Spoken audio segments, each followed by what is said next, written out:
This is Minutia Men with Rick and Dave. Lynn Bramer passed away, who's a Chicago radio icon, and both of us had met him over the years. He'd come to a couple of our book signings, and I interviewed him for Illinois Entertainer. And Dave, you ran into him once, remember? Yeah, I think it was the last time that I saw him in person. It was at a book signing. It wasn't one of our books. It was for David Berner's book, I think it was. Okay. And I had my daughter, Julia, with me. So we're talking, and then I introduced him to Julia, and then he immediately starts singing Julia. Is that a Lennon song? Is that a Beatles? Is it a Lennon or Beatles? No, it's Beatles from the White Album. And then he told a funny little story. But written by John. Right. And then he told a little story about the song Julia. And then Julia was and she's like, oh, that's it. And my mom's name is Michelle. And then, of course, Julia's a born DJ.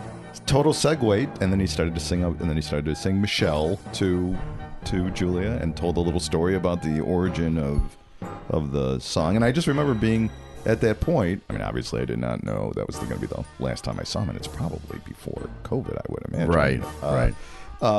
But I remember thinking that day, like, there's no nicer human being on Earth. know. I mean, he was. He sent me a tweet, like a direct message on Twitter, telling me how much he loved Every Cub Ever and asking me if he could blurb it. Wow, is that the first time anybody's ever That asked is the you? first time that anyone has ever asked me for that. But it was just a wonderful guy. And in addition to being a great disc jockey, oh my God, man. and a great writer, and over the years I've been trying to talk him into to write a book, because he writes these Lynn's Bin, and he didn't want to do it, or he thought we were too small time for him, which is possible, but he didn't want to do it with us, and it never happened. And I actually was tweeting with somebody that is well acquainted with him who was lamenting that the book never came out, and I said, if you want, if the family wants to do it, we can still do it, and we would donate the proceeds to whatever charity that the family wants. But well, good vibes to the family, yes. And he really was your best friend. Yeah, and that's what that was his tagline. All right, well, we have a show to do because it's time for Minutia Men. The following is a Tony Lasano podcast, an Opie production on the Radio Misfits Podcast Network. This is Minutia Men with Rick and Dave. Rick, I've seen you 3 days out of the last 4. I know. We're going to have to put the kibosh on this. All right? By the way, I owe you $10. I don't know if you remember this, but when I dropped you off on Saturday night, I borrowed $10 from you so I could get some McDonald's on the way home. So what did you? We get out of the ceremony. We had a book of one of our books, Chili Dog MVP by David Fletcher and John Owens. Wonderful book. Yes, was recognized. As the book an of the award year. Winner. Yeah. And then afterwards, we had a few drinks afterwards, talking about very literary things afterwards. Oh, we're always literary. Right. Yeah. We talked about Faust and Thomas Mann, and oh my God, had these wonderful conversations about Shakespeare and Ulysses by James Joyce. Right. And me and you got into that Tolstoy debate that was just riveting, and everybody just loved hearing it. But then afterwards, Rick, who graciously drove me home, probably for the 15 minutes before you dropped me off, was talking about McDonald's. Yes. Just like, I don't get out much, Dave. And when I do get out, and it's nighttime and you've had a few, McDonald's is your... I just... you crave it, right? I just do. It's wrong. I know it's bad for me. You mean your gout doctor isn't telling you to knock down a Big Mac or two? Well, actually, I was going to be smart. I asked for a fillet of fish because that's you're eating health food. Yeah. But they don't make them anymore after midnight, apparently. Oh, really? So then even during Lent, or I know it's not during Lent. Well, so I didn't get the fillet of fish. I got the double cheeseburger, and I got the McChicken. Oh, you had two. You double fisted it, but no fries. Yeah, because that would be ridiculous. Anyway. Coke too? No. There's something about McDonald's Coke. Yeah. With that, laced with heroin or whatever it is with it. It's just so. Well, it's good because I was going to say you look a little fatter. I was going to say a little chunky, inflamed. I was going to use the word inflamed, but whatever. All right. Well, congratulations again to our authors. David Fletcher and John Owens, who won Book of the Year or honorable mention for Book of the Year, and happy to help. Yes. So we got a big show, Rick. Better get cooking, huh? Let's do it. Let's cook. Rick, this comes from our international desk. All right. Okay. Japan government spokesman scolded by mom for having hands in pockets during press conference. Japan's Deputy Chief Cabinet Secretary, Seiji Kahara, revealed in a January 17th YouTube appearance that he had been scolded by his mother and apologized after social media criticism for having had his hands in his pockets while Prime Minister Kishida was speaking to reporters in Washington. God, this sounds so familiar. Right. I did not know I had a half-brother. Evidently, Kahara revealed on YouTube that his mother had told him on the phone that she had seen the press conference and his behavior disgraced his parents. And she told him to sew up his pockets. You're a disgrace to the family name. Yes. And, we've had countless celebrities on our shows, right?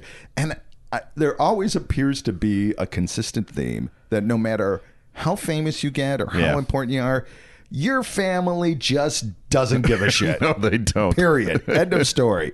No matter, I think we had Kurt Elling on, and he said the first thing that when he walks in the door, it's clean the litter, clean the litter box. Yeah. We had, I think Mark Cuban talking about, his kids. My mom, I remember the first time I was on TV, I did a stint on Chicago Tonight. They had me on and interviewed me. And it was when the Chicago Tonight's kind of a big deal in Chicago. If you're not from Chicago, it's the PBS nightly news basically. And my mom, I called her up afterwards. I said, wait, what'd you think? She goes, "You're very slouchy."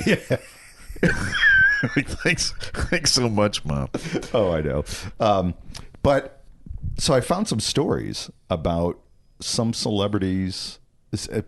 Similar stories to Kachar. Then I got a couple one. All right. Guess what Jimmy Stewart's mom said to him after an awards dinner honoring him for his work in the Philadelphia story? He brought his mom to this award. It wasn't Academy Awards. It was just like some, whatever. Writers Award. Takes his mom to those awards. Guess what she said first thing out of her mouth? What? The salmon was dry.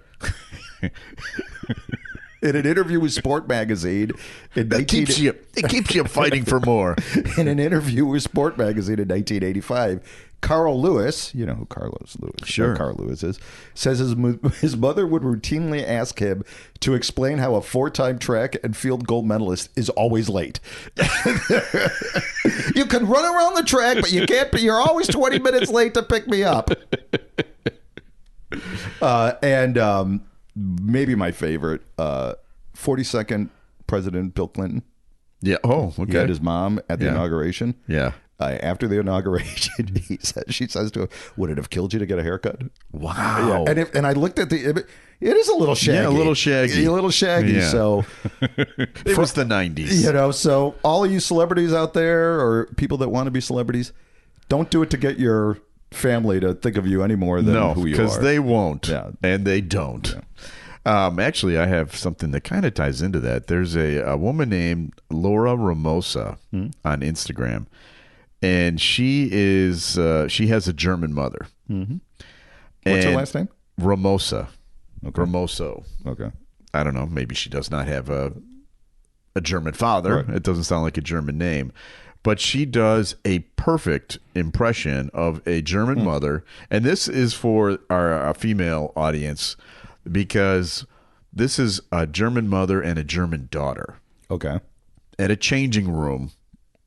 In a going shopping in a department store, in a department store changing room, going shopping together. Okay, all right, and this is her impersonation of what that sounds like. Here we go. Oh, what? Nobody is looking. Are you looking? Nobody is. Don't you already have this? The proportions are not working for you. Synthetic. You like it? How is that possible? Try this one. Grab it. Give me your gun. This is smart. Come out. I cannot see anything. Can you do a squat? Lift your arm. Try lying down. Try rolling on the ground. Let me feel the waist, Laura. Is there space? Is there space? Okay, take off the shirt. Nobody is looking at you. That is applause for girls with bigger breasts. Your breasts are not big enough for this shirt. I'm always saying something wrong. Yeah, it's good to hear. You are going to wear this. Where? Your imagination. You want sport leggings? You are doing sport? That's breaking news. Let's call CNN. This is like something too girly. Cropped style. Laura, you are making a joke. I'm laughing. Haha. You're hungry. I'm not. This is classic, Laura. Oh, this is classic. No, this is classic. Oh, that looks great. How old is she? Oh, you are the same age. Why don't you talk? Laura, come talk to her, Laura. Come talk. So let me see. What? Nobody is looking. Are you looking? Nobody. The part that I love most is whenever my mom would be when I'd be with somebody, or I would be with her, and then somebody my age was around. Yeah. Und do you know him? Yeah. No. Oh, she did that to me. This is David. Und you guys couldn't be friends. Yeah. My mom did that too. All the time. Yeah. You should come over and play sometime. Right. Like, Mom, no, I'm 17. I've never met this kid. Right. I don't talk to people I don't know. You should know that about me. And I don't know if you had this experience with your mom. My mom would always take me. My dad would take me clothes shopping, and we would always go to the crappiest. We call them schlock shops. Yeah. Where it's like this. It's not a department store. It's like just a place with boxes. Yes. And if I pay $75, but we can get you to coat for $12. It's like, well, Dad, that has insulation. Yeah. But anyways, so that was my dad. But with my mom, she was, and especially when you would buy pants. Oh my God. She would always call them slacks. Yeah. No matter what they were. But she would, especially when I was little, she would like be a tailor and touch my body. Yeah. Like, I assume she knew that I had different anatomy than her, Yeah, but she had no problem. Yeah, and didn't care. Just grabbing my crotch and go, oh, how does that feel? Yeah. Is it loose? Yeah. Like, yeah. It would help if you had more there, to feel it out. No, my mom is famous for being the most annoying person to shop with because she loves to shop, but she hates to buy. Oh, so she I hear will the clerks go, love that. Oh my God. Like sometimes she'll go as far as bringing it up to the register and then saying, you know what? No. Yeah. And when she's buying clothes for you, especially when I was a kid, she'd say, what do you think of this? And I'd say, perfect. Yeah, I know. Let's go. I know. And like, no, we can do better. Yeah. Or we go to another.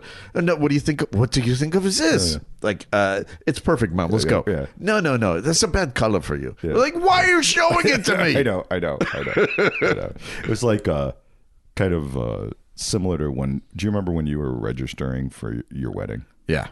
And you were with Bridget and you would go to what? Do they even do that anymore? You're still scarred by the whole thing. I mean, that happened to you 30 years ago and you're still scarred by this. Well, and, Michelle would go, what do you think of this pattern? I'm like, that's great, whatever. And then, well, what do you like about it? I don't know. I care. It's no different than the other one. All right. I want to go. We had a moment in our marriage, I'd say about 25 years ago, where Bridget looked at me and said, You really don't care, do you? Yeah. I said, no. I mean, you seriously don't care. Yeah. Like, no. Yeah. Oh, that's fantastic. Now I know that. I'm not going to bother asking you. I said, fine. That's good. But now we're on the same page. How many times did you say you don't care up to those 10, 50? 100,000 times. I know. And that's finally she had the aha moment. Because they don't understand that there are people that don't care because they care about everything. Absolutely everything. Yeah. And we care about absolutely nothing. Right. So you would think it's perfect for them. Yeah. Well, I think the code has been cracked. Definitely. Hey, we've got a review here. Very nice. From Ply Amber 65. Oh. Apple. This is a great podcast to binge a few episodes at a time. Quirky news stories, fun hosts, and great guests. Okay. So please review. Yeah, absolutely. If you like us, you can rate us, you can review us, you can follow us. If you like Minutia Man, you can check out some of the other programs on the Radio Misfits Podcast Network. You pick out your favorite new show at opishows.com, for instance. And Opie is hippo backwards, OPPIH shows. Dave, we do a regular feature on this show, and we call it... Okay, this is when Rick does this. He's searching for the jingle on his desktop. There's no need to crack the code. Let's just play it. I think it's called Studio Walls. Thank you. Time now for Studio Walls. And the words of the prophets were written on the studio walls. So now this is the feature on our show where we share some of the highlights from previous shows or things that we've done together over the years. So Dave and I have been writing together for 40 years. Yeah. And we occasionally can play some of these back for you. And this week is the anniversary of Ernest Borgnine's birthday. Oh. Now, have we had Ernest Borgnine on the show? No, we have not. But we have had when did he die, do you remember? A few years ago. We have had Jeff Krulik on the show. And Jeff Krulik is a filmmaker who did a show called Borgnine on the Bus. And it was one of the things that we talked to Jeff about. There were several other great films that he's done, but this one kind of caught our eye. And let's just play the segment about that. Tell us about Ernest Borgnine on the Bus. Well, yeah, that's one of the ones that I showed at Cuff. I showed it there, and it was this is from my Discovery Channel period where I was had a very good friend. We both were there coming up with ideas for documentaries or television in particular, documentaries that we wanted to watch. And we kind of kept hatching these crazy ideas. And we both loved kind of, the cult of celebrity or grade B and below. Do not denigrate an Ernest Borgnine in our presence, my friend. Well, I'm a gigantic. Don't get me wrong. I mean, I just know I wouldn't Oscar have access Oscar winner. Whoever was high on the A list, if you will, would not be as accessible. Of course. However, Ernest Borgnine was in near retirement at this time, but more specifically, he was he was traveling with. We knew from the kind of stuff that came into our our radar screen was just things that Ernest Borgnine had a bus and he drives around like a retiree, like a souped up RV, and just one thing led to another, and it was just almost like a dare. This was Brendan Conway, the guy. Brendan and I worked together, and it was like, I dare you to call his agent, and it was simple as that. And I took it, and we just kind of. It just from there, it was just getting to the agent. Of course, using the name Discovery Channel liberally. Sure, we were able we were able to secure a meeting in New York. We pitched him. We even made up these T-shirts, professionally silkscreen, saying Ernest Borgnine on tour, which is what the original name was supposed to be. Okay, but it was supposed to be a series. We wanted to do a series because but this was years before reality TV became a thing, and this is really what we wanted to do. And he thought it was great. I mean, but by the time we were able to pull things together, Hollywood was rediscovering him because he was going to be the doorman on the TV show, The Single Guy, and so he had less time. He had less time to do it, but we were able to still get enough footage from because again, I couldn't sell the idea. Nobody understood what the hell I was talking about. so I had to. We ponied up money. Is that heavy metal guy calling us again? Right. Put him on hold. I'm not talking to the heavy metal guy. Yeah, nobody understood. Ernest Borgnine's going to drive a bus, and you're going to follow him. So we thought, well, we got to get something in the can. We just got to get a demo reel, and when we did that. It was he every year he was the lead clown in the Milwaukee Circus Day Parade. Of course. This was something he did every year for fun. And his wife was participating, and Tova, and we really lucked out because we just said, okay, we're gonna do it. We're gonna zero in. We spent a week with him. He couldn't have been more gracious and spirited about it. But he also had his son Chris along, Chris Borgnine, who we didn't know. And meeting him, he was totally, around our age and really just got it too. So we just lucked into that, and it was just from getting enough footage for the demo and the idea to we're going to tape everything.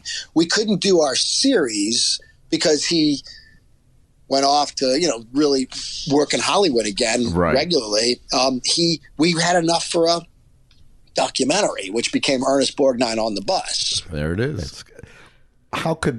If I was a studio executive, I would have signed them to a nine picture deal. I just like the way that guy thinks. Yeah. That's Jeff Krulik. If you want to listen to the entire episode, you can find us, by the way, everywhere. We're on Apple Podcasts and Spotify and Amazon Music and wherever you get your podcasts, including the Radio Misfits Podcast Network.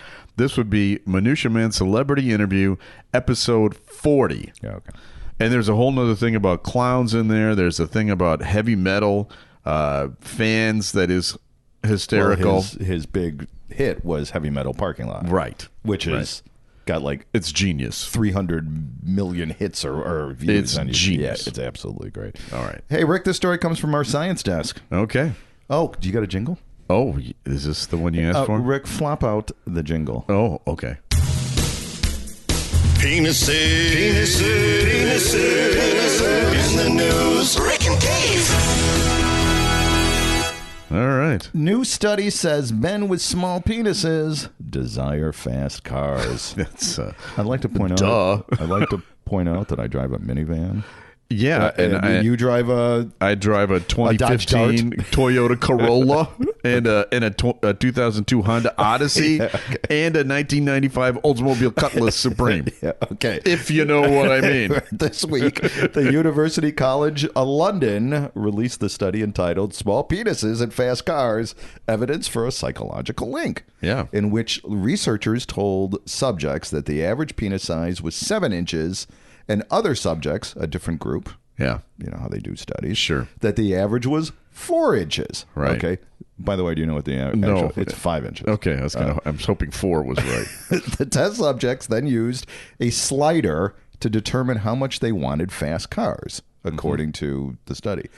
The subjects were also presented with other luxury goods and statistics to conceal the true nature of the study.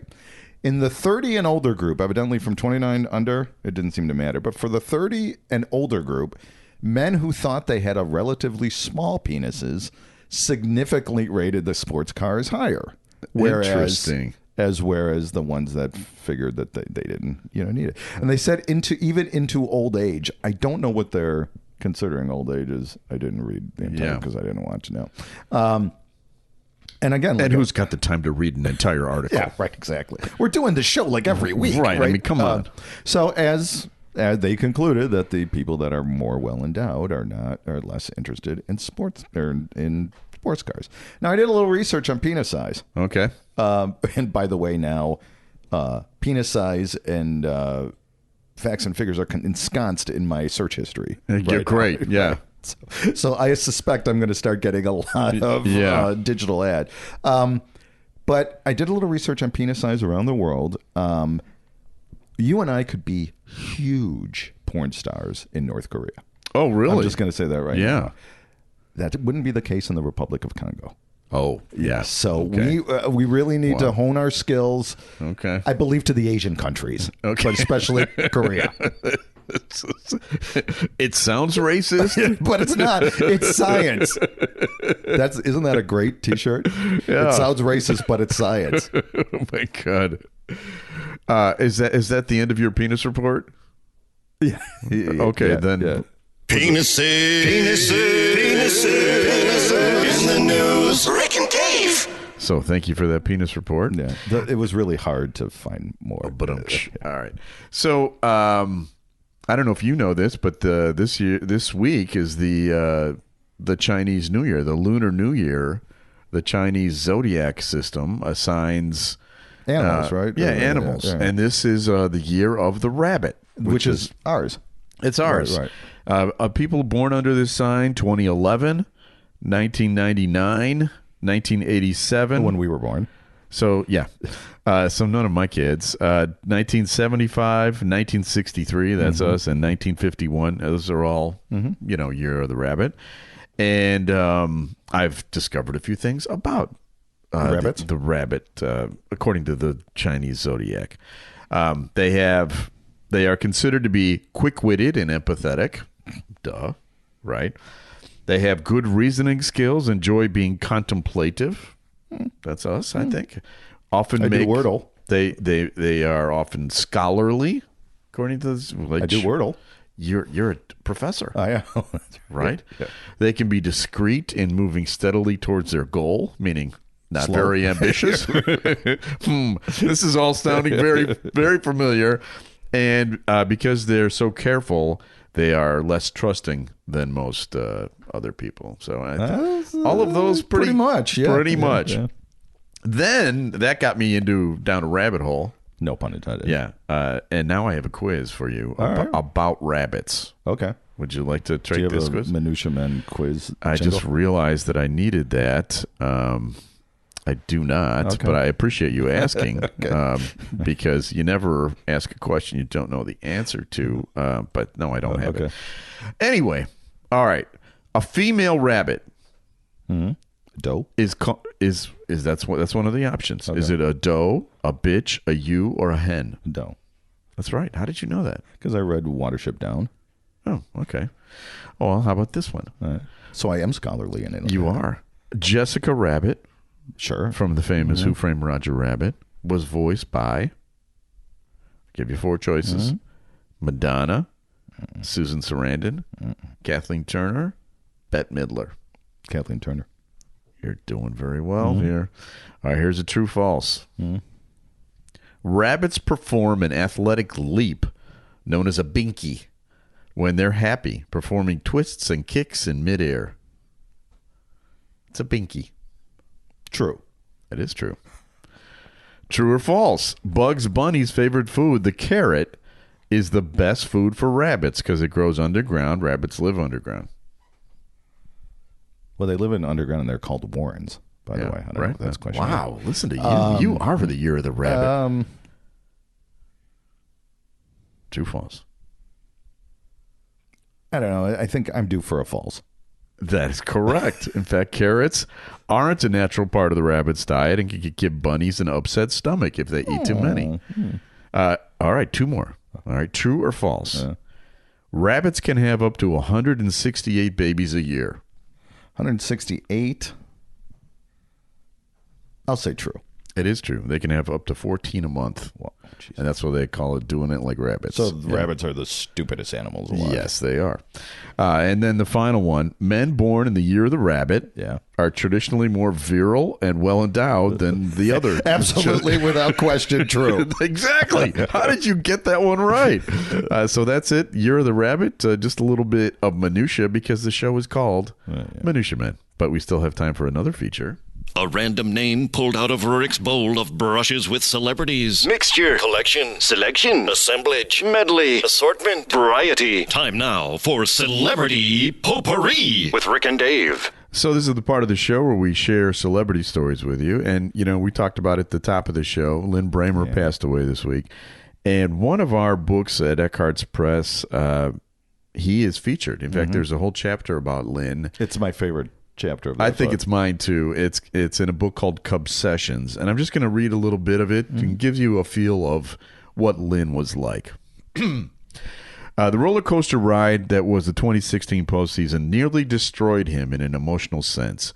When it came to Game 7 of the World Series, Bramer was at a watch party with his wife and son and his closest friends, including Norm Weiner, who was the program director, XRT colleagues Wendy Rice and Marty Lennox. He calls them his Chicago Cubs family. As Bramer emphasized, there were no casual fans there. When Rajai Davis belted the game-tying 2-run homer in the bottom of the 8th, it was actually the 9th, I think. I think we fixed that. This is from the draft. Bramer said, there was a darkness that settled over the room. That may have been the happiest I was. As Bramer explained, we were all together in the failures of 2007 and 2008 and 1998 and 1989. And they're, of course, very much present the summer of 84 and 69. All that accumulated horror came to rest over us like a cloud. Some people walked downstairs to be alone in rooms. Some people just sat there with their heads in their hands. I don't know if any of us were going to be able to pull out of that feeling. Then it started to rain. Bramer had to be on the air first thing in the morning, expecting a long rain delay. I stood up and said, I love you all, but I've got to go home. He drove home alone, leaving his family behind, and so sitting alone in the same room where he'd watched Cubs games for the last quarter century, he watched the Cubs come back after the rain delay to pull it out and win their first championship since 1908. When they won, I leaped up, arms in the air, shouting like I was in a crowded bar, he said. Then I looked around me and I realized, who are you doing that for? You're all by yourself.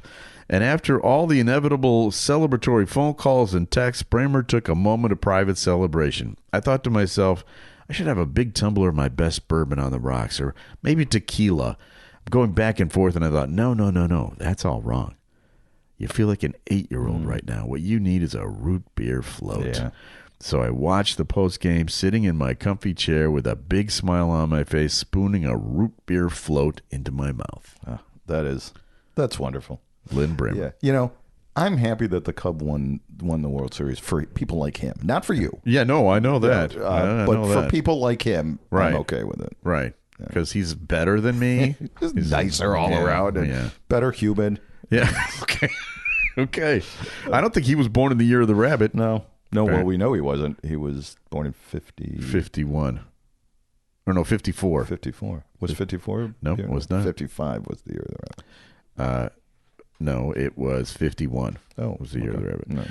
All right, so we have another guest this week. So we have another show called the Minutia Men Celebrity Interview, which we highly recommend. Because this week we are talking to maybe one of the most well-known wrestlers in history. Yeah, Jake the Snake Roberts. In this 80s or in the 80s and the 90s, he was huge, absolutely. He was Jake the Snake, so he had it was not a prop. It was a real snake with real venom. But he was absolutely huge, and he was in the WWE. Yep. Sadly, he had his upbringing wasn't all that. Yes, very nice. Sad. Had a pretty evil father. But he's come on the other side. I don't want to give away too much, right. But we had a great talk with him about his career and what he's doing now, and I think the best part of the interview is when we discuss snakes. Yeah, because you're going to find out a lot about snakes, and he was not a fan. Not a fan. All right. So anyway, that's it for this week's show. We got a special thanks to our executive producer Tony Lasana with opishows.com. Opie is hippo backwards. OPPIH shows.com. We're distributed by Ed Silla with Radio Misfits. Great Talk Radio isn't dead. It just moved to a better place. RadioMisfits.com. And we'll be back again next week with a brand new episode of Minutia Men. The preceding was a presentation of Opie Productions. Find our other great shows wherever you find podcasts, including opishows.com. Thank you. This has been a presentation of Opie Productions. Tony, can you shut up?